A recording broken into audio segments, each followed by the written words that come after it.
Friends, latest ആയിട്ട് notification വന്നിരിക്കുന്നത് union ബാങ്കിലേക്കാണ് ഇപ്പോൾ ഒരു നോട്ടിഫിക്കേഷൻ വന്നിരിക്കുന്നത്.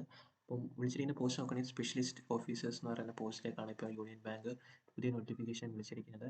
നമുക്ക് ഡീറ്റെയിൽ ആയിട്ട് നോക്കാം. വിളിച്ചിരിക്കുന്ന പോസ്റ്റ് ഏതാണെന്ന് നോക്കുകയാണെങ്കിൽ ഫസ്റ്റ് പോസ്റ്റ് വിളിച്ചിരിക്കുന്ന അസിസ്റ്റന്റ് മാനേജർ ക്രെഡിറ്റ് എന്ന് പറയുന്ന പോസ്റ്റിലേക്കാണ് വിളിച്ചിരിക്കുന്നത്. ഇതിൻ്റെ സാലറി നോക്കുകയാണെങ്കിൽ 48,000 മുതൽ നിങ്ങൾക്ക് 85,000 വരെ സാലറി കിട്ടാവുന്ന ജോബാണ് ഓർത്തിരിക്കുക. ഇവിടെ വേക്കൻസി 250 വേക്കൻസിയാണ് ഇപ്പോൾ റിപ്പോർട്ട് ചെയ്തിരിക്കുന്നത്. പിന്നീട് നോക്കുകയാണെങ്കിൽ അസിസ്റ്റന്റ് മാനേജർ IT ആണ്, ഇൻഫർമേഷൻ ടെക്നോളജി. അതിലേക്കാണെങ്കിൽ സെയിം സാലറി തന്നെയാണ്.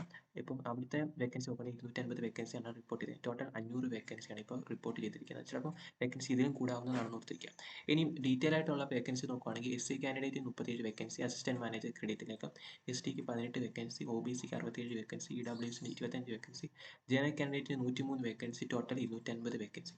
ഇനി അസിസ്റ്റന്റ് മാനേജർ IT ആണെങ്കിൽ 37 vacancy, SC ST 18 vacancy, OBC 67 vacancy, EWS 25 vacancy, general 103 vacancy, total 250 വേക്കൻസിയാണ് ഓർത്തിരിക്കുക.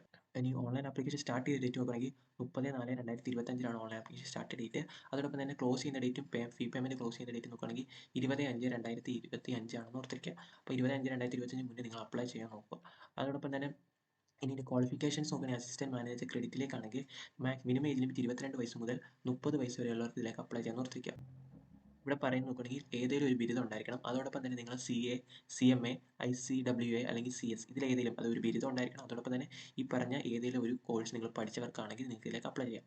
MBA, MMS, PGDM അതുപോലെ PGDPM ഇൻ ഫിനാൻസിൽ 60% മാർക്കോട് പാസ്സായവർക്ക് ഇതിലേക്ക് അപ്ലൈ ചെയ്യാം. അല്ലെങ്കിൽ SC ST OBC PW candidate ഇതിൽ 55% മാർക്കുള്ളവർക്ക് ഇതിലേക്ക് അപ്ലൈ ചെയ്യാൻ നിർത്തിക്കുക. അപ്പം ഇതാണ് മെയിൻ ക്വാളിഫിക്കേഷൻ പറയുന്നത്. ഒന്നെങ്കിൽ നിങ്ങൾക്ക് degree with CA or CMA or CS ഉള്ളവർക്ക്, അല്ലാതെ MBA, MMS, PGDM അല്ലെങ്കിൽ PGDPM വിത്ത് 60% മാർക്കുള്ളവർക്ക് ഇതിലേക്ക് അപ്ലൈ ചെയ്യാം. ഇനി നിങ്ങൾക്ക് വർക്ക് എക്സ്പീരിയൻസ് ഇവിടെ പറയുന്നത് ഡിസൈറബിൾ ആണ്. ഉണ്ടെങ്കിൽ നിങ്ങൾക്ക് ഒരു പ്രയോറിറ്റി കിട്ടുമെന്നേ ഉള്ളൂ പോസ്റ്റ് ക്വാളിഫിക്കേഷൻ വർക്കിംഗ് എക്സ്പീരിയൻസ് ഉള്ളവർക്ക്. രണ്ടാമത് നോക്കുകയാണെങ്കിൽ അസിസ്റ്റന്റ് മാനേജറാണ് വിളിച്ചിരിക്കുന്നത്. 22 വയസ്സ് മുതൽ 30 വയസ്സ് വരെയുള്ളവർക്ക് അപ്ലൈ ചെയ്യാൻ ഓർത്തിരിക്കുക. ഇവിടുത്തെ ക്വാളിഫിക്കേഷൻ പറയുകയാണെങ്കിൽ നോക്കുക, BA അല്ലെങ്കിൽ BTech, MCA, MSc in IT or MS or MTech അല്ലെങ്കിൽ 5 year integrated MTech degree in computer science, engineering or IT or electronics and computer science or electronics and telecommunication or data science, machine learning and artificial intelligence or cyber security. ഇപ്പോൾ ഇതിൽ ഈ പറഞ്ഞിരിക്കുന്ന course ഏതെങ്കിലും degree means BA, BTech, MCA അല്ലെങ്കിൽ MSc അല്ലെങ്കിൽ MTech പറഞ്ഞതിൽ ഏതെങ്കിലും ഉള്ളവർക്ക് ഇതിലേക്ക് അപ്ലൈ ചെയ്യാം. അവർക്ക് ഡിസൈറബിൾ സർട്ടിഫിക്കേഷൻ ഇവിടെ പറയുന്നുണ്ട്. ഇതിൽ ഏതെങ്കിലും നിങ്ങൾക്ക് സർട്ടിഫിക്കേഷൻ, ഇപ്പോൾ ഇതൊക്കെ ഗൂഗിൾ പ്രൊവൈഡ് ചെയ്യുന്ന സർട്ടിഫിക്കറ്റ് ഒക്കെ ഇതിനകത്തുണ്ട്. അപ്പം ജസ്റ്റ് നിങ്ങൾക്ക് ഉള്ളവർക്ക് അപ്ലൈ ചെയ്യാം. ഇവിടെ പറയുന്നത് മിനിമം നിങ്ങൾക്ക് 1 വർഷത്തെ പോസ്റ്റ് ക്വാളിഫിക്കേഷൻ എക്സ്പീരിയൻസ് വേണമെന്ന് പറയുന്നുണ്ട്. ഇൻ IT എന്ന് പറയുന്നുണ്ട്. അപ്പോൾ ഇതിലേതെങ്കിലും 1 ഇയർ പോസ്റ്റ് ക്വാളിഫിക്കേഷൻ ഉള്ളവർക്ക് ഇതേക്കാം. ഇനി ഏജ് ലിമിറ്റ് പറയുകയാണെങ്കിൽ SC ST കാൻഡിഡേറ്റ് 5 വർഷത്തെയും OBC കാൻഡിഡേറ്റ് 3 വർഷത്തെയും ഏജ് റിലാക്സേഷൻ ഉണ്ടെന്ന് ഓർത്തിരിക്കുക. അതോടൊപ്പം തന്നെ നിങ്ങളിപ്പോൾ ജോയിൻ ചെയ്ത് കഴിയുമ്പോൾ നിങ്ങൾക്ക് 2 വർഷത്തെ പ്രൊവിഷൻ പീരീഡ് അവർ പ്രൊവൈഡ് ചെയ്യുന്നുണ്ടെന്ന് പറയുന്നുണ്ട്. അതോടൊപ്പം സെലക്ഷൻ പ്രോസസ് എങ്ങനെയാണെന്ന് പറഞ്ഞാൽ ആദ്യം നിങ്ങൾക്ക് ഒരു ഓൺലൈൻ എക്സാം കണ്ടക്ട് ചെയ്യും. അതിനുശേഷം ചിലപ്പോൾ അവർ ഗ്രൂപ്പ് ഡിസ്കഷൻ കണ്ടക്ട് ചെയ്യും. ഇല്ലെങ്കിൽ നിങ്ങൾക്ക് എന്തെങ്കിലും സ്ക്രീനിങ് ടെസ്റ്റ് ആയിരിക്കും കണ്ടക്ട് ചെയ്യുന്നത്. അല്ലെങ്കിൽ ഗ്രൂപ്പ് ഡിസ്കഷൻ അല്ലെങ്കിൽ സ്ക്രീനിങ് ടെസ്റ്റ് ആയിരിക്കും കണ്ടക്ട് ചെയ്യുന്നത്.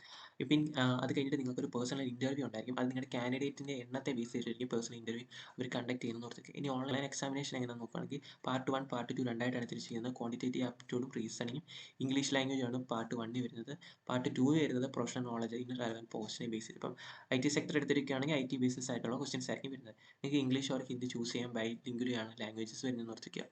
നെക്സ്റ്റ് നോക്കുകയാണെങ്കിൽ നിങ്ങൾ കോൾ ലെറ്റർ, അതായത് അഡ്മിറ്റ് കാർഡ് ലെറ്റർ ഒക്കെ ഡൗൺലോഡ് ചെയ്യുന്നത് union bank of India .co.in എന്ന് പറയുന്ന വെബ്സൈറ്റ് ത്രൂ ആണ് ഓർത്തിരിക്കുക. പക്ഷേ നിങ്ങൾ മാക്സിമം മാർക്ക് എന്ന് പറഞ്ഞാൽ 50 മാർക്കാണ്. മിനിമം മാർക്ക് എന്ന് പറയുന്നത് 25 ആണെന്ന് ഓർത്തിരിക്കുക. ഇനി എക്സാം സെൻറ്റർ എവിടെയൊക്കെയാണെന്ന് നോക്കുക. നമ്മുടെ കേരളത്തിൽ എക്സാം സെൻറ്റർ ഉണ്ട്. എറണാകുളം, കോഴിക്കോട്, തിരുവനന്തപുരമാണ് 3 എക്സാം സെൻറ്ററാണ് കേരളത്തിലുള്ളത്. ഇനി നിങ്ങൾ എങ്ങനെയാണ് അപ്ലൈ ചെയ്തതെന്ന് പറഞ്ഞാൽ www.unionbankof.co.in എന്ന് പറയുന്ന വെബ്സൈറ്റ് ത്രൂ എടുക്കുക. അതിൽ നിന്ന് കരിയർ പേജ് എടുത്തതിന് ശേഷം അവിടെ നിങ്ങൾക്ക് റിക്രൂട്ട്മെൻറ്റ് ലിങ്ക് എന്ന് പറയുന്ന പോർട്ട് വഴി നിങ്ങൾക്ക് അപ്ലൈ ചെയ്യാവുന്നതാണ്. ലിങ്ക് ഡിസ്ക്രിപ്ഷൻ ബോക്സിൽ കൊടുക്കുക. അവിടെ നിങ്ങൾക്ക് അപ്ലൈ ചെയ്യാവുന്നതാണ്.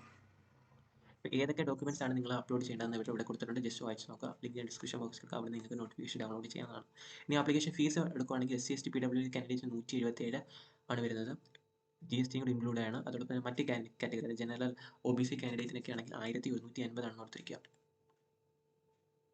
ആദ്യം നിങ്ങൾ ഫോട്ടോ അപ്ലോഡ് ചെയ്യണം. ഫോട്ടോ എന്ന് പറഞ്ഞാൽ റീസെൻറ്റ് പാസ്പോർട്ട് സൈസ് ഫോട്ടോ ആയിരിക്കണം അപ്ലോഡ് ചെയ്യുന്നത്. പിന്നീട് നിങ്ങളുടെ ലൈവായിട്ട് ഫോട്ടോ അവർ ക്യാപ്ചർ ചെയ്യുമെന്ന് പറയുന്നത്. അപ്പോൾ വെബ് ക്യാം ത്രൂ നിങ്ങൾക്ക് ഫോട്ടോ ക്യാപ്ചർ ചെയ്യും. അതോടൊപ്പം തന്നെ ആ സമയത്ത് നിങ്ങൾ ക്യാപ്പ് അങ്ങനത്തെ കാര്യങ്ങളൊന്നും വെക്കരുത്. ക്ലിയർ ആയിട്ടുള്ള ഇമേജ് വേണം ക്യാപ്ചർ ചെയ്യണമെന്നും പറയുന്നുണ്ട്. പിന്നീട് പറയുന്നുണ്ട് സിഗ്നേച്ചർ അപ്ലോഡ് ചെയ്യുമ്പോൾ മെയിൻ ഇമ്പോർട്ടൻ്റ് തന്നെ നിങ്ങൾ ബ്ലാക്ക് പെന്ന് കൊണ്ട് വൈറ്റ് പേപ്പറിൽ വേണം സൈൻ ചെയ്യുന്നത്. ബ്ലൂ പെന്ന് കൊണ്ട് സൈൻ ചെയ്യരുത്. ബ്ലാക്ക് പെന്ന് കൊണ്ട് വേണം സൈൻ ചെയ്യാൻ. വിത്ത് വൈറ്റ് പേപ്പറിൽ വേണം പറയുന്നുണ്ട്. അത് ഈ ഡയമെൻഷൻസും സൈസിലും ഒക്കെ ആയിരിക്കണം അപ്ലോഡ് ചെയ്യേണ്ടത്. പിന്നെ ലെഫ്റ്റ് തമ്പ് ഇംപ്രഷൻ വേണമെന്ന് പറയുന്നുണ്ട്.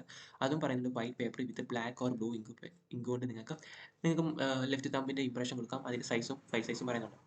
അതിനുശേഷം ഹാൻഡ് റിട്ടേൺ ഡിക്ലറേഷൻ ഉണ്ട്. ഹാൻഡ് റിട്ടേൺ ഡിക്ലറേഷൻ ഇതാണ് നിങ്ങളൊരു വൈറ്റ് പേപ്പർ, ഇത് നിങ്ങൾ എഴുതുക. അതിനുശേഷം നിങ്ങളതൊരു ഫോട്ടോ എടുത്ത് വേണം അത് അപ്ലോഡ് ചെയ്യാൻ. ഇവിടെ ആയി കഴിഞ്ഞിട്ട് നിങ്ങളുടെ പേര് എഴുതുക. ശേഷം ബാക്കി ഇതുപോലെ എന്താണോ അവർ കൊടുത്തിരിക്കുന്നത് അത് അതുപോലെ എഴുതുക. അത് ഈ പറയുന്ന ഫയൽ സൈസിൽ അപ്ലോഡ് ചെയ്യുക. ബാക്കി നിങ്ങളുടെ കാസ്റ്റ് സർട്ടിഫിക്കറ്റ് ഒക്കെ താഴെ അറ്റാച്ച് ചെയ്തിട്ടുണ്ട്. നിങ്ങൾക്ക് വേണ്ടവർക്ക് ഇതിനകത്ത് നിന്ന് ഡൗൺലോഡ് ചെയ്ത് കാസ്റ്റ് സർട്ടിഫിക്കറ്റ് എടുക്കാവുന്നതാണ്. അപ്പോൾ ഇപ്പോൾ വിളിച്ചിരിക്കുന്ന പോസ്റ്റ് നോക്കുകയാണെങ്കിൽ യൂണിയൻ ബാങ്ക് ഓഫ് ഇന്ത്യയിൽ നിന്നാണ് ഇപ്പോൾ ഒരു പോസ്റ്റ് വിളിച്ചിരിക്കുന്നത്. സ്പെഷ്യലിസ്റ്റ് ഓഫീസേഴ്സ് 2 പോസ്റ്റാണ് വിളിച്ചിരിക്കുന്നത്. 34/2025 ഓൺലൈൻ ആപ്ലിക്കേഷൻ സ്റ്റാർട്ട് ചെയ്ത ഡേറ്റ്. ക്ലോസ് ചെയ്യുന്ന ഡേറ്റ് 25/2025. അപ്പോൾ അപ്ലൈ ചെയ്യാൻ പറ്റുന്നവർക്ക് അപ്ലൈ ചെയ്യുക. യൂണിയൻ ബാങ്കിലേക്കാണ് വിളിച്ചിരിക്കുന്നത്. Thank you.